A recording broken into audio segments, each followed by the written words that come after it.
आज रात 12 बजे से संपूर्ण देश में संपूर्ण लॉकडाउन होने जा रहा है। हिंदुस्तान को बचाने के लिए, हिंदुस्तान के हर नागरिक को बचाने के लिए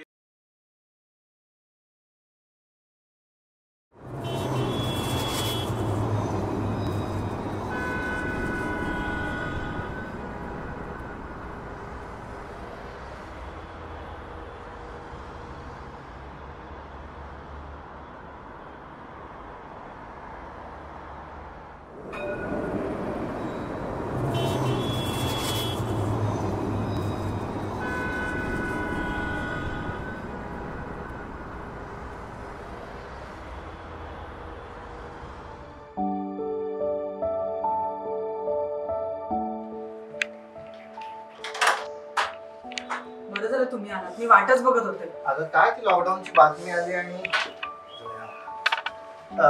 हे आजोबा मला बस स्टॉपवर भेटले. मुंबईला जायला निघाले होते. आता लॉकडाऊनच्या बातमीमध्ये कुठे जाणार, पण त्यांना घरी घेऊन आलो. बरं झालं घेऊन आलास. मी पाणी आणते हा, आणि गेस्ट रूमचं पण बघते. बस हा.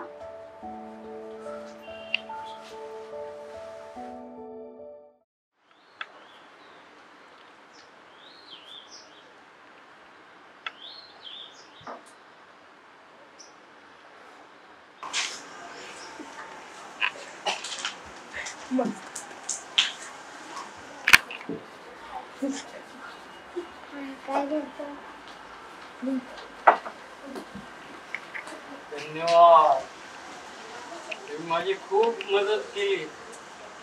खूप खूप धन्यवाद. मदत कसली, आम्ही फक्त माणुसकीच्या ह्याने वागलो. तुम्ही आम्हाला तुमच्याबद्दल सांगणार होतात. माझं नाव वसंत गोंधळेकर. 5 वर्षापूर्वी माझी पत्नी वारली. मला एक मुलगी आहे, ती मुंबईला डॉक्टर असते. तिला भेटायला खरं म्हणजे मी निघालो होतो आत्ता, पण आता या परिस्थितीत कसा जाणार. तुम्ही भेटला म्हणून फार बरं झालं. नाही बरोबर आहे. मला खात्री आहे लॉकडाऊन संपल्यावर तुम्ही नक्की तुमच्या पहिल्या भेटा, आणि तोपर्यंत आम्ही आहोतच.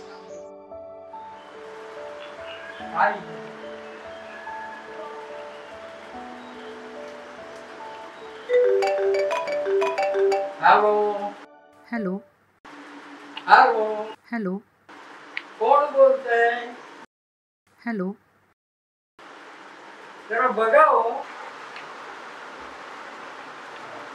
हॅलो हॅलो हॅलो हॅलो बोला. मी डॉक्टर बोलतीये. आपण कोण बोलतोय? मी वसंत गोंधळेकर यांचा भाचा बोलतोय. बरं, वसंत गोंधळेकर यांची मुलीला कोविड झालाय. ती सिरियस आहे. मी तुम्हाला एक नंबर देतो, त्याच्यावर तुम्ही पुढचे अपडेट देऊ शकता का? बरं.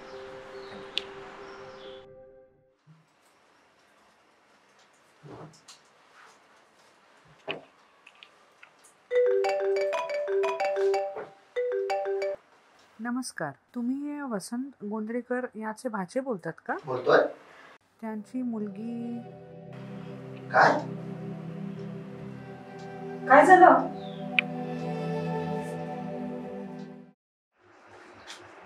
कसं सांगायचं ना, काहीच कळत नाही.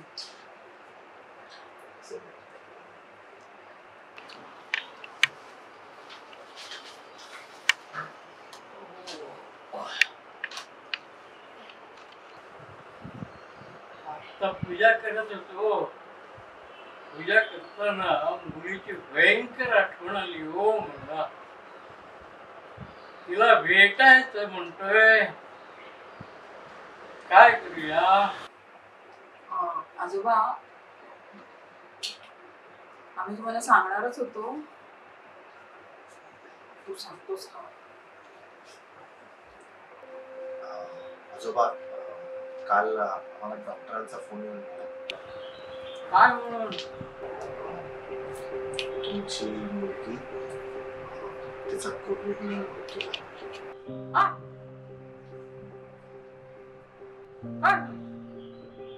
आम्हालाही माहित नव्हतं, तुम्हाला कसं सांगावं. होय राम, हे राम.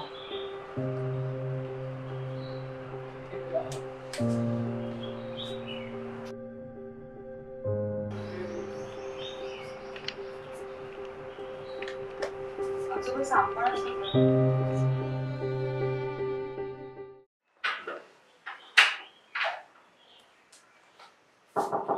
आजोबा आजोबा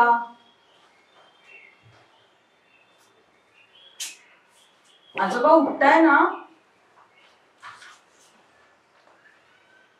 आजोबा नाश्ता करून घ्या. कालपासून काहीच नाही खाल्लं तुम्ही. काय झालं?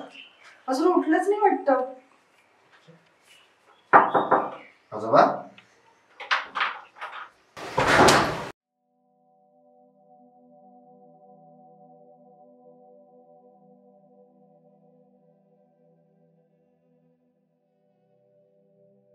प्रिय ओंकार आणि श्रुती, आज हे पत्र लिहिताना हात थरथरत आहेत. डोळ्यातून अश्रूंचा महाप्रलय ओसंडून वाहतोय. या घरात घालवलेले क्षण, त्याचे वर्णन मध्ये जीर्ण झालेले हात आणि काळाच्या झंझावातात तुकडे तुकडे झालेले हृदय कधीच करू शकत नाही. कोरोनाच्या काळात जेव्हा सगळे एकाकीपणाच्या अंधारात एकटे एकटे पडले होते, तेव्हा तुम्ही मला कुटुंबाचा उबदार प्रकाश दिला. तुमच्या मुलांच्या खिलबिलाटाने कधीच माझे कान थकले सुद्धा नाहीत. या नियतीच्या क्रूर आघाताने माझ्या जीवनाला काही अर्थही ठेवला नाही. हा शेवटचा निरोप. मला माफ करा.